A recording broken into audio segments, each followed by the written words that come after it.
ಹೊರಟ್ರೆ ಅದೊಂದು ನಮ್ಮ ಕಾಂಗ್ರೆಸ್ನವರಿಗೆ ಕೃಷ್ಣ ಕಡೆಗೆ ಅಂತ ಹೇಳಿ. ಎಲ್ಲಪ್ಪ ಕೃಷ್ಣ ಏನ್ ಮಾಡಿದಿರಪ್ಪ? 5 ವರ್ಷ ಇದ್ರಲ್ಲ, 2003ರಿಂದ 2017 ರಾಜ್ಯ ದೇಶ ಆಳಿದ್ರಲ್ಲ, ಏನ್ ಮಾಡಿದ್ರಿ? ಇಲ್ಲಿ ಈಗ ಭಾಷಣ ಮಾಡ್ತೀರಿ. ನಮಗೆ ಅನ್ಯಾಯ ಆಗಿದೆ. ಬಿಜೆಪಿ ಶಾಸಕ ಲೋಕಸಭಾ ಸದಸ್ಯರು ಮಾತಾಡಲಿಲ್ಲ, 25 ಜನ ಸುಮ್ಮನೆ ಕೂತ್ರು ಅಂತ ಹೇಳ್ತೀರಿ. 1947-52 ಇಸ್ವಿನಲ್ಲಿ ಏನ್ ಸ್ವಾತಂತ್ರ್ಯ ಬಂದು ಹೊಸ ಸರ್ಕಾರಗಳು ರಚನೆಯಾಗಿ ಪ್ರಾರಂಭ ಆಯಿತು. ಅಲ್ಲಿಂದ 77ನೇ ಇಸ್ವಿಯವರೆಗೆ ದೇಶ ಆಳಿದವರು, ರಾಜ್ಯ ಆಳಿದವರು ಕಾಂಗ್ರೆಸ್ನವರು. ನಮ್ಮ ಕರ್ನಾಟಕ ರಾಜ್ಯದಲ್ಲಿ 28 ಲೋಕಸಭಾ ಸದಸ್ಯರು 77 ವರ್ಷವರೆಗೂ ನಿರಂತರವಾಗಿ ಆಯ್ಕೆಯಾಗುವುದು. ಏನಾದ್ರು ಕರ್ನಾಟಕದ ಬಗ್ಗೆ ಚರ್ಚೆ ಮಾಡಿದ್ದೀರಾ ನೀವು ಕಾಂಗ್ರೆಸ್ ನಾಯಕರು? ಇವತ್ತು ನಮ್ಮನ್ನು ಪ್ರಶ್ನೆ ಮಾಡ್ತಾ ಇದ್ದೀರಿ. ಆ 50 ವರ್ಷಗಳ ಕಾಲ ರಾಜ್ಯ ಆಳಿ, ದೇಶ ಆಳಿ, ರಾಜ್ಯ ಆಳಿ, ನಮಗೆ ಬರಬೇಕಾದಂತ ಹಕ್ಕುಗಳನ್ನ ಪಡೆದು ಇವತ್ತು ನಮ್ಮನ್ನು ಸಂಕಷ್ಟಕ್ಕೆ ಸಿಗಿಸಿ ಈಗ ನಮ್ಮ ಮೇಲೆ ದೂರ ತರ್ತಕ್ಕಂತ ಕೆಲಸ ನೀವೇನು ಮಾಡ್ತಾ ಇದ್ದೀರಿ ಸಿದ್ದರಾಮಯ್ಯ ಅವರೇ? ಇವತ್ತು ನಿಮಗೆ ಅಧಿಕಾರ ಏನು ಕೊಟ್ಟಿದ್ದಾರೆ, ಅಧಿಕಾರ ಯಾವ ರೀತಿ ಮಾಡಿದ್ದೀರಿ ದಯವಿಟ್ಟು ಹೇಳ್ಬೇಕು ನೀವು. ಅದರಿಂದ ನಾನು ಮುಂದೆ ಬಂದಾಗ ಬಹಳ ವಿಷಯ ಚರ್ಚೆ ಮಾಡ್ತೀನಿ. ಬಹಳ ವಿಷಯಗಳ ಬಗ್ಗೆ ನಾನು ಚರ್ಚೆ ಮಾಡಲ್ಲ. ಆದ್ರೆ ನಮ್ಮ ನಾಯಕರುಗಳಿಗೆ, ಕಾಂಗ್ರೆಸ್ನ ನಾಯಕರ ಬಂಡವಾಳ ಏನಿದೆ, ಸುಳ್ಳು ನರೇಂದ್ರ ಮೋದಿ ಅವರದಲ್ಲ, ಸುಳ್ಳು ನಮ್ಮ ಪಕ್ಷದ್ದಲ್ಲ. ಪ್ರತಿದಿನ ಸುಳ್ಳು ಹೇಳ್ಕೊಂಡು ಹೋಗ್ತಾ ಇರ್ತಕ್ಕಂಥದ್ದು ಇದೇ ಕಾಂಗ್ರೆಸ್. ನಾವೊಂದು ಫೈನಾನ್ಸ್ ಕಮಿಷನ್ ಅಂತಕ್ಕಂಥದ್ದು 52ರಲ್ಲಿ ಪ್ರಾರಂಭ ಆಯಿತು ಈ ದೇಶದಲ್ಲಿ. ಅವರ ಹಣದ ಹಂಚಿಕೆಯನ್ನ ಮಾಡ್ತಾರೆ. 5 ವರ್ಷಕ್ಕೆ ಒಂದು ಬಾರಿ ಒಂದು ಫೈನಾನ್ಸ್ ಕಮಿಷನ್ ನ ರಚನೆಯನ್ನು ಮಾಡ್ತಾರೆ. ಅವರು ಇವತ್ತು ಯಾವ ರಾಜ್ಯಕ್ಕೆ ಎಷ್ಟು ಹಣ ಕೊಡಬೇಕು ಅಂತಕ್ಕಂಥ ಪ್ಯಾರಾಮೀಟರ್ ಇಟ್ಕೊಂಡಿದ್ದಾರೆ. ಪ್ರತಿದಿನ ನಮ್ಮ ತೆರಿಗೆ, ನಮ್ಮ ಹಣ, ನಮ್ಮ ತೆರಿಗೆ, ನಮ್ಮ ಹಕ್ಕು, ಯಾವ ತೆರಿಗೆ, ಯಾವ ಹಕ್ಕು. ಇವತ್ತು ದೇಶದ ಒಕ್ಕೂಟದ ವ್ಯವಸ್ಥೆಯಲ್ಲಿ ಅದರದೇ ಆದಂತಹ ಕಾನೂನುಗಳು ಇದ್ದಾವೆ. ನಮ್ಮ ರಾಜ್ಯದಲ್ಲಿ ಇವತ್ತು ಕುಡಿಯುವ ನೀರಿನ ಸಮಸ್ಯೆ ಮೊನ್ನೆ ದಿನ ಬಹುಶಃ ರವೀಂದ್ರ ಶ್ರೀಕಂಠಯ್ಯ ಮಾಧ್ಯಮ ಸ್ನೇಹಿತರ ಮುಂದೆ ಹೇಳಿದ್ದಾರೆ. ಎಲ್ಲ ಅಚ್ಚುಕಟ್ಟು ಪ್ರವೇಶಕ್ಕೆ ನೀರು ಕೊಡ್ಲಿಲ್ಲ. ಇವತ್ತು 86 ಅಡಿ ನೀರಿದ್ದು, 88 ಅಡಿ ನೀರಿದ್ದು ಇವತ್ತು ಬಿಡಬೇಕಾದ್ರೆ ನೋಡ್ಕೊಂಡ್ ಬಂದು ಶ್ರೀರಂಗಪಟ್ಟಣದ ಕಡೆ ಕೆಲವು ಹೊಲದಲ್ಲಿ ಕಬ್ಬು ಒಣಗಿ ನಿಂತಿದೆ, ಬೆಂಕಿ ಹಚ್ಚಬೇಕಿಲ್ಲ, ಆ ಪರಿಸ್ಥಿತಿ ತಂದಿಟ್ಟಿದ್ದಾರೆ. ಪಾಪ ನನ್ನ ಹಳೆ ಸ್ನೇಹಿತ ಹೇಳಿ, ನಾನೇನು ಅಭ್ಯರ್ಥಿ ಆಗ್ಲಿಕ್ಕೆ ಬರ್ತಾ ಇದ್ದೀನಿ ಅಂತ ಹೇಳಿ ಕೆಟ್ಟ ದೃಷ್ಟಿ ಬೇಡ ನಮ್ಮ ಮಂಡ್ಯ ಜಿಲ್ಲೆ ಮೇಲೆ ಅಂತ ಹೇಳಿದ್ದಾರೆ ಪಾಪ ನನ್ನ ಸ್ನೇಹಿತ. ನಾನು ಒಂದು ಮಾತು ಹೇಳ್ತೀನಿ ನನ್ನ ಸ್ನೇಹಿತನಿಗೆ, ಅಪ್ಪ ನಾವು ಇಲ್ಲಿ ಬಂದಾಗ ನಮ್ಮ ಒಳ್ಳೆ ದೃಷ್ಟಿಯಲ್ಲಿ ನಮ್ಮ ಮಂಡ್ಯ ಜಿಲ್ಲೆ ಹೆಸರು ಕಾಣ್ತಾ ಇತ್ತು. ಕಾಂಗ್ರೆಸ್ ಸರ್ಕಾರ ಬಂದಾಗಲಿಲ್ಲ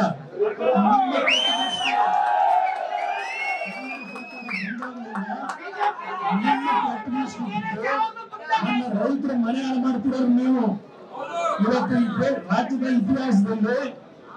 ಇತಿಹಾಸದಲ್ಲಿ ಮಳೆಗಾಲ ಪ್ರಾರಂಭ ಆದಾಗ ಯಾರು ನಮ್ಮ ರೈತರು ಯಾರು ನಾಟಿ ಮಾಡಬೇಡಿ, ಭತ್ತ ನಾಟಿ ಮಾಡಬೇಡಿ ಅಂತ ಹೇಳಿದಂತ ಯಾವನಾದ್ರೂ ಈ ರಾಜ್ಯದಲ್ಲಿ ಕೃಷಿ ಸಚಿವ ಇದ್ರೆ ನನ್ನ ಪಾಪ ನನ್ನ ಸ್ನೇಹಿತ ಭತ್ತ ನಾಟಿ ಮಾಡಬೇಡಿ ಅಂತ ನೋಡಿದ್ದೀನಿ ನಾನು. ಇವತ್ತು ನಂಬಿಕೆ ದೃಷ್ಟಿ ಅವರು ನಮ್ಮ ಪಕ್ಷದ ಮುಖಂಡರಾಗಿ ಕೆಟ್ಟ ದೃಷ್ಟಿಯನ್ನು ನಾವು ಯಾರ ಮೇಲೆ ಬರ್ತೀವಿ ಅಂದ್ರೆ, ಇವತ್ತು ಈ ರಾಜ್ಯ ಲೂಟಿ ಮಾಡ್ತಕ್ಕಂಥ ಇದ್ದೀರಲ್ಲ, ಇದನ್ನ ರೈತರ ಬಗ್ಗೆ ಹೊಟ್ಟೆ ಹೊಡಿತಾ ಇದ್ದೀರಲ್ಲ, ಇವತ್ತು ನಿಮ್ಮಂತವ್ರ ಮೇಲೆ ನಮ್ ಕೆಟ್ಟ ದೃಷ್ಟಿ ಇರ್ತದೆ, ಬಡವರ ಬಗ್ಗೆ ನಮ್ ಕಣ್ಣು ಒಳ್ಳೆ ದೃಷ್ಟಿ ಇರ್ತದ. ಈ ಸಂದರ್ಭದಲ್ಲಿ ಹೇಳ್ತಾ ನಮ್ಮ ಕಾರ್ಯಕರ್ತರಿಗೆ, ಬಿಜೆಪಿ ಮತ್ತು ಜೆಡಿಎಸ್ ನ ಕಾರ್ಯಕರ್ತರಿಗೆ ದಯವಿಟ್ಟು ಕೈ ಜೋಡಿಸಿ ನನ್ನ ಉದ್ದೇಶ ಏನಂದ್ರೆ, ಈ ಕ್ಷೇತ್ರದಲ್ಲಿ ಅಭ್ಯರ್ಥಿಯನ್ನು ಕಾಂಗ್ರೆಸ್ ಮಾಡ್ಕೊಂಡಿದ್ದಾರೆ. ಈ ಕ್ಷೇತ್ರದಲ್ಲಿ ಅಭ್ಯರ್ಥಿ ಯಾರು ಮಾಡ್ಕೊಂಡಿದ್ದಾರೆ, ಆ ಅಭ್ಯರ್ಥಿ 1 ನಿಮಿಷ ಪ್ರಭು, ಆ ಅಭ್ಯರ್ಥಿ ಅವ್ರಿಗೇನು ದುಡ್ಡಿಗೇನು ಸಮಸ್ಯೆ ಇಲ್ಲ, ಎಷ್ಟು ಬೇಕಾಗಿ ಈಗಾಗಲೇ ಬಹಳ ಹಂಚಿಬಿಟ್ಟಿರ್ಬೇಕು, ಈಗಾಗಲೇ ದುಡ್ಡು ಹೊರಬೇಕು. ಆದ್ರೆ ನಾನು ಒಂದು ಮಾತು ಹೇಳ್ತೇನೆ, ಅದಕ್ಕೆ ನೀವು ಬಲಿಯಾಗಲ್ಲ ಅನ್ನೋದು ಗೊತ್ತಿದೆ ನನಗೆ. ಮಂಡ್ಯ ಜಿಲ್ಲೆ ದೊಡ್ಡ ರಾಜಕೀಯಕ್ಕೆ ಇವತ್ತು ಯಾವ ರೀತಿಯಲ್ಲಿ ಆಶೀರ್ವಾದ ಮಾಡಾರೆ ನನಗೆ ನಂಬಿಕೆ ಇದೆ. ನಿಮ್ಮೆಲ್ಲರಲ್ಲಿ ಕೈ ಜೋಡಿಸಿ ಮನವಿ ಮಾಡ್ತೇನೆ, ಈ ಚುನಾವಣೆ ಧರ್ಮಯುತ ಇಲ್ಲಿ, ಈ ಚುನಾವಣೆ ಧರ್ಮಯುತ. ಈಗಾಗಲೇ 10 ತಿಂಗಳ ಸರ್ಕಾರ ಬಂದು ಏನೇನು ಮಾಡಿದ್ದಾರೆ ನಿಮ್ ಕಣ್ಣು ಮುಂದೆ ಇದೆ. ನಾನು ಮುಂದೆ ಬಂದಾಗ ಬಹಳ ವಿಷಯ ಹೇಳ್ತೀನಿ. ನನ್ನ ಚೀಟಿ ಕೊಡ್ತಾ ಇದ್ರೆ ಮಾರ್ಕ್ ನಿಲ್ಸು ಅಂತ ಹೇಳಿ. ಯಾಕಂದ್ರೆ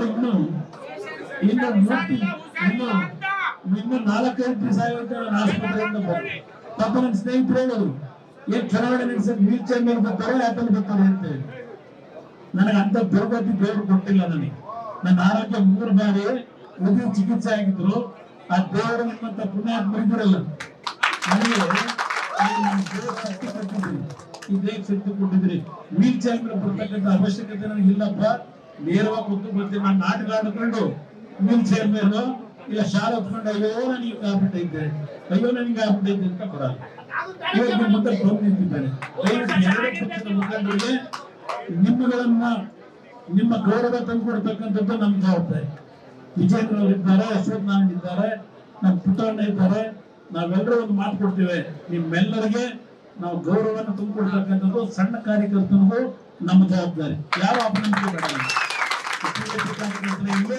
ಜೆಡಿಎಸ್ ಕಾರ್ಯಕರ್ತರೇ ಇರಲಿ, ನಿಮ್ಮನ್ನು ಉಳಿಸ್ಕೊಳ್ತಕ್ಕಂಥದ್ದು ನನ್ನ ಜವಾಬ್ದಾರಿ. ದಯವಿಟ್ಟು ನೀವೆಲ್ಲ ಒಗ್ಗಟ್ಟಾಗಿ ಇವತ್ತು ಚುನಾವಣೆಯನ್ನ ಒಂದು ಅಣ್ಣ ತಮ್ಮಂದ ರೀತಿಯಲ್ಲಿ ನಡೆಸಬೇಕು ಅಂತ ಹೇಳಿ ನಿಮಗೆ ಮನವಿ ಮಾಡಿ ನಾನು ಮಾತು ಮುಗಿಸ್ತೇನೆ.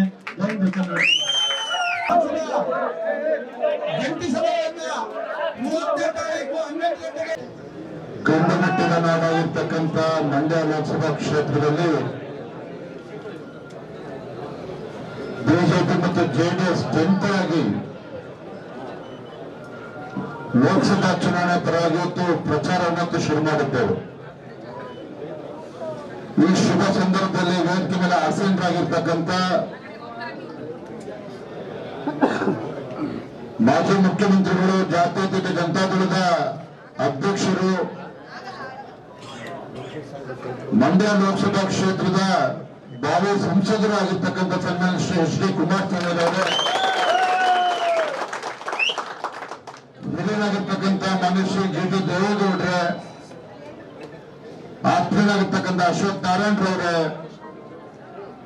ಜಿಲ್ಲೆಯ ಭಾರತೀಯ ಜನತಾ ಪಾರ್ಟಿ ಅಧ್ಯಕ್ಷರಾಗಿರ್ತಕ್ಕಂಥ ಇಂದ್ರೇಶ್ ರವರೇ, ರಾಮದಾಸ್ ರವರೇ, ಅನ್ನದಾನ ಅವರು ಕೂಡ ಇದ್ದಾರೆ, ಸಾರಾ ಮಹೇಶ್ ಅವರಿದ್ದಾರೆ, ನಮ್ಮ ನಾರಾಯಣ್ ಗೌಡ್ರು ಇದ್ದಾರೆ, ಸುರೇಶ್ ಗೌಡ್ರು ಇದ್ದಾರೆ, ಬಿಜೆಪಿ ಜೆಡಿಎಸ್ ಪಕ್ಷದ ಎಲ್ಲ ಮುಖಂಡರು ಇವತ್ತು ವೇದಿಕೆ ಮೇಲೆ ಇದ್ದಾರೆ, ವೇದಿಕೆ ಮುಂಭಾಗದಲ್ಲೂ ಕೂಡ ಇದ್ದಾರೆ. ಎಲ್ಲರೂ ಸುಮ್ಮನೆ ಹೇಳೋದಕ್ಕೆ ಸಾಧ್ಯ ಆಗಿಲ್ಲ, ದಯವಿಟ್ಟು ಯಾರು ಕೂಡ ಅನ್ಯತಾ ಭಾವಿಸಿದ್ದಾರೆ. ಆತ್ಮೀಯ ಭಾರತೀಯ ಜನತಾ ಪಾರ್ಟಿ ಮತ್ತು ಜೆಡಿಎಸ್ ಕಾರ್ಯಕರ್ತ ಬಂಧುಗಳು, ದೇಶದ ಭವಿಷ್ಯವನ್ನು ರೂಪಿಸ್ತಕ್ಕಂಥ ಒಂದು ಮಹಾ ಚುನಾವಣೆಯನ್ನ ನಾವು ಎದುರು ನೋಡ್ತಾ ಇದ್ದೇವೆ. ಕರ್ನಾಟಕ ರಾಜ್ಯದಲ್ಲಿ ಯಾರೂ ಕೂಡ ಭಾವಿಸಿರಲಿಲ್ಲ. 9 ತಿಂಗಳ ಹಿಂದೆ ಚುನಾವಣೆಯಲ್ಲಿ ಗೆದ್ದು ಬಂದಿರತಕ್ಕಂಥ ಕಾಂಗ್ರೆಸ್ ಪಕ್ಷ ಅಧಿಕಾರದ ಅಮಲಿನಲ್ಲಿ ತೇಲ್ತಾ ಇದ್ರು.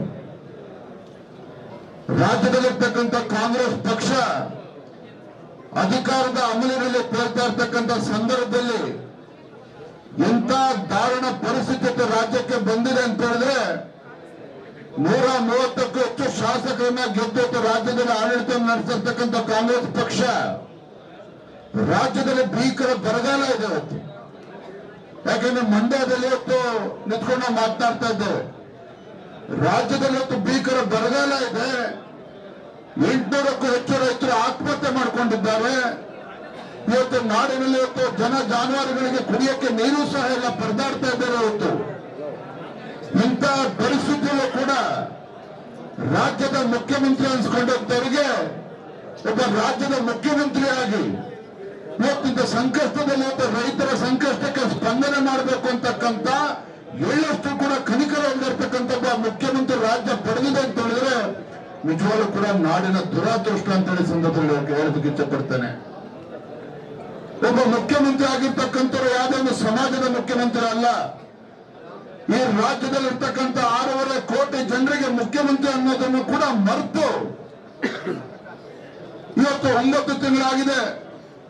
ಈ ರಾಜ್ಯದ ಕಾಂಗ್ರೆಸ್ ಸರ್ಕಾರದ ಒಂದೇ ಒಂದು ಸಾಧನೆ ಏನು ಅಂತೇಳಿ ನಾನು ಹೇಳ್ತೇನೆ. ಇವತ್ತು ರಾಜ್ಯದಲ್ಲಿರ್ತಕ್ಕಂಥ ಕಾಂಗ್ರೆಸ್ ಸರ್ಕಾರ ಮಾನ್ಯ ಮುಖ್ಯಮಂತ್ರಿಗಳ ಒಂದೇ ಒಂದು ಸಾಧನೆ ಅಂತ ಹೇಳಿದ್ರೆ, ಈ ರಾಜ್ಯದಲ್ಲಿರ್ತಕ್ಕಂಥ ರೈತರಿಗೆ ನ್ಯಾಯವನ್ನು ಕೊಡಲಿಲ್ಲ, ರಾಜ್ಯದಲ್ಲಿರ್ತಕ್ಕಂಥ ಬಡವರ ಪರವಾಗಿ ಚಿಂತನೆಯನ್ನ ಮಾಡಲಿಲ್ಲ, ಈ ರಾಜ್ಯದಲ್ಲಿರ್ತಕ್ಕಂಥ ಮಹಿಳೆಯರ ಯುವಕರ ಬಗ್ಗೆ ಚಿಂತನೆಯನ್ನ ಮಾಡಲಿಲ್ಲ.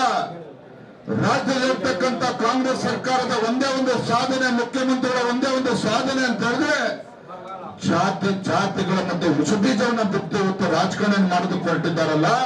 ಇಂಥ ದುಷ್ಟ ಕಾಂಗ್ರೆಸ್ ಸರ್ಕಾರಕ್ಕೆ ತಕ್ಕ ಪಾಠವನ್ನು ಕಲಿಸ್ತಕ್ಕಂಥ ಲೋಕಸಭಾ ಚುನಾವಣೆ ನಮ್ಮ ಕಣ್ಮಂದಿರ್ತಕ್ಕಂಥದ್ದು. ಒಂದು ಕಡೆ ನಮ್ಮ ಹೆಮ್ಮೆಯ ಪ್ರಧಾನಮಂತ್ರಿ ನರೇಂದ್ರ ಮೋದಿಜಿ ಅವ್ರನ್ನ 3ನೇ ಬಾರಿಗೆ ಪ್ರಧಾನಮಂತ್ರಿ ಮಾಡೋದನ್ನ ಇವತ್ತು ಆ ಸಂಕಲ್ಪವನ್ನು ತೊಟ್ಟು ನಾವು ಕೂಡ ರಾಜ್ಯದಲ್ಲಿ ಓಡಾಡ್ತಾ ಇದ್ದೇವೆ. ಒಂದ್ ಮಾತನ್ನ ಸಂದರ್ಭ ಹೇಳ್ತೇವೆ, ಯಾವ ಅಧಿಕಾರದ ಅಮಲಿನಲ್ಲಿ ತೇಲ್ತಾ ಇದ್ದಂತ ಕಾಂಗ್ರೆಸ್ ಪಕ್ಷ ಇವತ್ತು ಯಾವಾಗ ಬಿಜೆಪಿ ಮತ್ತು ಜೆಡಿಎಸ್ ಪಕ್ಷ ಒಗ್ಗಟ್ಟಾಗಿ ಒಂದಾಗಿ ಲೋಕಸಭಾ ಚುನಾವಣೆಯ ರಣಕಹಳೆಯನ್ನು ಓದಿದ್ದೆವೋ, ಇವತ್ತು ಕಾಂಗ್ರೆಸ್ ಪಕ್ಷಕ್ಕೆ ಕಾಂಗ್ರೆಸ್ ಪಕ್ಷದ ಮುಖಂಡರಿಗೆ ಮುಖ್ಯಮಂತ್ರಿಗಳಿಗೆ ಇವತ್ತು ನಿದ್ರೆ ಬರ್ತಾ ಇಲ್ಲ. ರಾತ್ರಿ ಇವತ್ತು ನಿದ್ರೆ ಬರ್ತಾ ಇಲ್ಲ ಕಾಂಗ್ರೆಸ್ ಪಕ್ಷದ ಮುಖಂಡರಿಗೆ. ಇವತ್ತು ಇಡೀ ರಾಜ್ಯದಲ್ಲಿ ಕಾಂಗ್ರೆಸ್ ಪಕ್ಷ ಕಾರ್ಯಕರ್ತರು ತತ್ತರಿಸೋಗಿದ್ದಾರೆ. ಎಂತ ದರಿದ್ರ ಪರಿಸ್ಥಿತಿ ಕಾಂಗ್ರೆಸ್ ಪಕ್ಷಕ್ಕೆ ಬಂದಿದೆ ಅಂತ ಹೇಳಿದ್ರೆ ಹೇಳ್ತಾ ಇದ್ರು ಮುಖ್ಯಮಂತ್ರಿಗಳು. ನಮ್ಮ ಮಂತ್ರಿ ಮಂಡಲ ಸದಸ್ಯರ ಮಂತ್ರಿಗಳನ್ನ ಲೋಕಸಭಾ ಚುನಾವಣೆ ನಿಲ್ಲಿಸ್ತಾರೆ ಅಂತ ಹೇಳ್ತಾ ಇದ್ರು. ನಿಮಗೆ ಗೊತ್ತಿರಲಿ, ಮಾಧ್ಯಮ ಸ್ನೇಹಿತರು ಇದ್ದಾರೆ, ಯಾವ ಕರ್ನಾಟಕ ರಾಜ್ಯದಲ್ಲಿ 18-20 ಸಂಸದನ್ನ ಗೆಲ್ತೀವಿ ಅನ್ನುವ ಭ್ರಮೆನಲ್ಲೇ ಕಾಂಗ್ರೆಸ್ ಪಕ್ಷ ಇದ್ರು. ಯಾವುದೇ ಒಬ್ಬ ಮಂತ್ರಿ, ಈ ಸರ್ಕಾರದ ಕಾಂಗ್ರೆಸ್ ಸರ್ಕಾರದ ಯಾವುದೇ ಒಬ್ಬ ಮಂತ್ರಿ ಇವತ್ತು ಲೋಕಸಭಾ ಚುನಾವಣೆ ಅಭ್ಯರ್ಥಿ ಆಗಕ್ಕೆ ಧೈರ್ಯ ಮಾಡಲಿಲ್ಲ, ಧೈರ್ಯ ಮಾಡಕ್ ಸಾಧ್ಯ ಆಗಲಿಲ್ಲ. ಕಾರಣ ಇವತ್ತು ನರೇಂದ್ರ ಮೋದಿಜಿ ಅವರ ಪರವಾಗಿರ್ತಕ್ಕಂಥ ಒಂದು ಒಳ್ಳೆ ಅಭಿಪ್ರಾಯ, ಅವರ ಜನಪ್ರಿಯತೆ, ಮತ್ತೊಂದು ಕಡೆ ಬಿಜೆಪಿ ಮತ್ತು ಜೆಡಿಎಸ್ ಪಕ್ಷದ ಪರವಾಗಿರ್ತಕ್ಕಂಥ ಒಂದು ಸುನಾಮಿ ರೀತಿಯಲ್ಲಿ ಅದೇ ಇವತ್ತು ರಾಜ್ಯದಲ್ಲೇ ನಿಂತಿದೆ. ಇವತ್ತು ಕಾಂಗ್ರೆಸ್ ಪಕ್ಷ ಪ್ರಪಂಚವಾಗಿರ್ತಕ್ಕಂಥದ್ದು. ಆತ್ಮೀಯ ಕಾರ್ಯಕರ್ತ ಬಂಧುಗಳೇ, ಈ ಒಂದು ಲೋಕಸಭಾ ಚುನಾವಣೆ ಇವತ್ತು ನಮ್ಮ ಮಂಡ್ಯ ಲೋಕಸಭಾ ಕ್ಷೇತ್ರ ಇವತ್ತು ಗಂಡಮೆಟ್ಟ ನಾಡಾಗಿರ್ತಕ್ಕಂಥ ಮಂಡ್ಯ ಜಿಲ್ಲೆ ನನಗೆ ಹೆಮ್ಮೆ ಅನಿಸ್ತದೆ. ಈ ನಾಡಿಗೆ ಒಬ್ಬ ರೈತ ನಾಯಕನಿಗೆ ಜನ್ಮ ಕೊಟ್ಟಿರ್ತಕ್ಕಂಥ ಪ್ರೀತಿ ತಂದೆ ಯಡಿಯೂರಪ್ಪನಿಗೆ ಜನ್ಮ ಕೊಟ್ಟಿರ್ತಕ್ಕಂಥ ಮಂಡ್ಯ ಜಿಲ್ಲೆ. ಇಂಥ ಮಂಡ್ಯ ಲೋಕಸಭಾ ಕ್ಷೇತ್ರದಲ್ಲಿ ನಮ್ಮ ಸಂಸದರು ಯಾವ ರೀತಿ ಇರಬೇಕು ಅಂತ ಹೇಳಿದ್ರೆ, ಜನರಿಗಾಗಿ ಜನರಿಗೋಸ್ಕರ ತನ್ನ ಪ್ರಾಣವನ್ನ ಮುಡುಪಾಗಿರ್ತಕ್ಕಂಥ ಕುಮಾರಸ್ವಾಮಿ ಅಂತವರು ಕ್ಷೇತ್ರದಿಂದ ಸಂಸದರಾಗಬೇಕು, ಯಾರು ಕೂಡ ಅಂತ ಸಾಧ್ಯ ಅಲ್ಲ. ಹಾಗಾಗಿ ಇಷ್ಟು ಮಾತ್ರ ಸಂದರ್ಭ ಹೇಳ್ತಾನೆ. ನಿನ್ನೆ ದಿನ ಮೈಸೂರಿನಲ್ಲಿ ನಾನು ಮನೆ ಎಚ್ ಡಿ ಕುಮಾರಸ್ವಾಮಿ ಅವರು ಮೈಸೂರು ಲೋಕಸಭಾ ಕ್ಷೇತ್ರ, ಅದೇ ರೀತಿ ಜಾಮನೂರು ಲೋಕಸಭಾ ಕ್ಷೇತ್ರ ಚುನಾವಣೆ ನಾವು ಚಾಲನೆ ಕೊಟ್ಟಿದ್ದೇವೆ. ನಾನು ರಾಜ್ಯದ ಭಾರತೀಯ ಜನತಾ ಪಾರ್ಟಿ ಅಧ್ಯಕ್ಷನಾಗಿ ಒಂದು ಮಾತನ್ನ ಹೇಳ್ತೇನೆ. ಇವತ್ತು ರಾಜ್ಯದ 28ಕ್ಕೆ 22 ಕ್ಷೇತ್ರಗಳಲ್ಲಿ ಭಾರತೀಯ ಜನತಾ ಪಾರ್ಟಿ ಮತ್ತು ಜೆಡಿಎಸ್ ಪಕ್ಷದ ವಿಜಯ ಪತಾಕೆ ಹಾರೋದ್ರಲ್ಲಿ ಯಾವುದೇ ಒಂದು ಸಂಶಯ ಇಲ್ಲ. ಇವತ್ತು ಮಂಡ್ಯ ಜಿಲ್ಲೆ ಇರ್ಬೋದು, ಹಾಸನ ಜಿಲ್ಲೆ ಇರ್ಬೋದು, ರಾಜ್ಯದ ಎಲ್ಲ 28 ಕ್ಷೇತ್ರಗಳಲ್ಲಿ ನಮ್ಮ ಪಕ್ಷದ ಕಾರ್ಯಕರ್ತರು, ಅದೇ ರೀತಿ ಜೆಡಿಎಸ್ ಪಕ್ಷದ ಕಾರ್ಯಕರ್ತರು ಒಗ್ಗಟ್ಟಾಗಿ ಒಂದಾಗಿ ನಮ್ಮ ಗುರಿ ಇರ್ತಕ್ಕಂಥದ್ದು ಒಂದನೇ, ನಿಮ್ಮ ಮುಂದೆ ಇರ್ತಕ್ಕಂಥದ್ದು ಗುರಿ ಒಂದನೇ. 28ಕ್ಕೆ 28 ಕ್ಷೇತ್ರಗಳನ್ನು ಗೆಲ್ಲಿಸೋದ್ರ ಮೂಲಕ ರಾಜ್ಯದಲ್ಲಿ ನಾವು ಭ್ರಷ್ಟ ಕಾಂಗ್ರೆಸ್ ಸರ್ಕಾರ, ಕಾಂಗ್ರೆಸ್ ಪಕ್ಷವನ್ನ ಧೂಳಿಪಟ ಮಾಡ್ತಕ್ಕಂಥ ಕೆಲಸ ನಮ್ಮ ಮೇಲೆ ಇರ್ತಕ್ಕಂಥದ್ದು. ಹಾಗಾಗಿ ಚುನಾವಣೆಯಾಗಿ ಸ್ವೀಕಾರ ಮಾಡಬೇಕು, ಮೈ ಮರೆತಕ್ಕಂಥ ಪ್ರಶ್ನೆ ಇಲ್ಲ.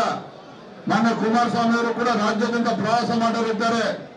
ಮಾಜಿ ಪ್ರಧಾನಮಂತ್ರಿ ದೇವೇಗೌಡರು, ಸಾಮಾನ್ಯ BS ಯಡಿಯೂರಪ್ಪ ಅವರು, ನಮ್ಮೆಲ್ಲ ಪಕ್ಷದ ಮುಖಂಡರು ರಾಜ್ಯದಿಂದ ಪ್ರವಾಸ ಮಾಡೋರಿದ್ದಾರೆ. ಹಾಗಾಗಿ ನಾವು ಪ್ರತಿಯೊಬ್ಬರು ಸಹ, ಇಲ್ಲಿ ಕೂತಿರ್ತಕ್ಕಂಥ ಪ್ರತಿಯೊಬ್ಬ ಕಾರ್ಯಕರ್ತರು ಸಹ, ನಾವೇ ನರೇಂದ್ರ ಮೋದಿಜಿ, ನಾವೇ ಯಡಿಯೂರಪ್ಪನವರು, ನಾವೇ ದೇವೇಗೌಡರು, ನಾವೇ ಕುಮಾರಸ್ವಾಮಿ ಅವರು ಅಂತ ಹೇಳ್ಕೊಂಡು ನಾವು ಚುನಾವಣೆ ಅಖಾಡದಲ್ಲಿ ಇದ್ದಾಗ 100ಕ್ಕೆ 100ರಷ್ಟು ಫಲಿತಾಂಶ ನಮ್ಮ ಪಕ್ಷಕ್ಕೆ, ಜೆಡಿಎಸ್ ಪಕ್ಷಕ್ಕೆ ಆಗ್ತದೆ. ಆ ನಿಟ್ಟಿನಲ್ಲಿ ನಾವು ಎಲ್ಲರೂ ಸೇರಿ ಚುನಾವಣೆ ಮತದಾನ ಮುಗಿತಕ್ಕಂಥ ಸಂಜೆ 6 ಗಂಟೆವರೆಗೂ ಸಹ ನಮ್ಮ ಜವಾಬ್ದಾರಿಯಿಂದ ನಾವು ಮುನಿಚ್ಕೋಬಾರ್ದು, ನಮ್ಮ ಜವಾಬ್ದಾರಿ ನಿರ್ವಹಿಸಬೇಕು ಅನ್ನೋ ಮಾತನ್ನ ಹೇಳ್ತಾ ಮತ್ತೊಮ್ಮೆ ತುಂಬಾ ಸಂತೋಷ ಆಗಿದೆ. ಸಕ್ಕರೆ ನಾಡಾಗಿರ್ತಕ್ಕಂಥ ನಮ್ಮ ಮಂಡ್ಯ ಜಿಲ್ಲೆ, ನಾನು ಕೂಡ ಇವತ್ತು ರಾಜ್ಯದ ಅಧ್ಯಕ್ಷರಾಗಿ ಮಾನ್ಯ ಕುಮಾರಸ್ವಾಮಿ ಜೊತೆ ಇದಕ್ಕೆ ಚಾಲನೆ ಕೊಟ್ಟಿದ್ದೇನೆ. ಎಲ್ಲಿವರೆಗೂ ನಮ್ಮ ಚುನಾವಣೆ ಇಡೀ 28 ಕ್ಷೇತ್ರದಲ್ಲಿ ಮೊದಲ ಚುನಾವಣಾ ಫಲಿತಾಂಶ ಬಿಜೆಪಿ ಜೆಡಿಎಸ್ ಪರವಾಗಿ ಮಂಡ್ಯ ಲೋಕಸಭಾ ಕ್ಷೇತ್ರ ಬರಬೇಕು, ಎಲ್ಲರೂ ಸನ್ಮಾನ ಹಾಕೋಣ ಅಂತ ಹೇಳ್ತಾ ಮತ್ತೊಮ್ಮೆ ತಮ್ಮೆಲ್ಲರೂ ಕೂಡ ವಂದಿಸಿ ವೇದಿಕೆಯಲ್ಲಿರ್ತಕ್ಕಂಥ ಎಲ್ಲ ಬಿಜೆಪಿ ಮತ್ತು ಜೆಡಿಎಸ್ ಪಕ್ಷ ಎಲ್ಲ ಹಿರಿಯ ಮುಖಂಡರಿಗೆ ನಾನು ವಂದಿಸಿ ನನ್ನ ಮಾತುಗಳಿಗೆ ಉದಾಹರಣೆಗಳನ್ನು ಹೇಳ್ತಿದ್ದೇನೆ. ವಂದನೆಗಳು. ಜೈ ಹಿಂದ್, ಜೈ ಕರ್ನಾಟಕ. ಚಲೋ ಭಾರತ್ ಮಾತಾ ಕಿ. ದೇಶದ ಹೆಮ್ಮೆಯ ಪ್ರಧಾನಮಂತ್ರಿ ನರೇಂದ್ರ ಮೋದಿಜಿ ಅವರಿಗೆ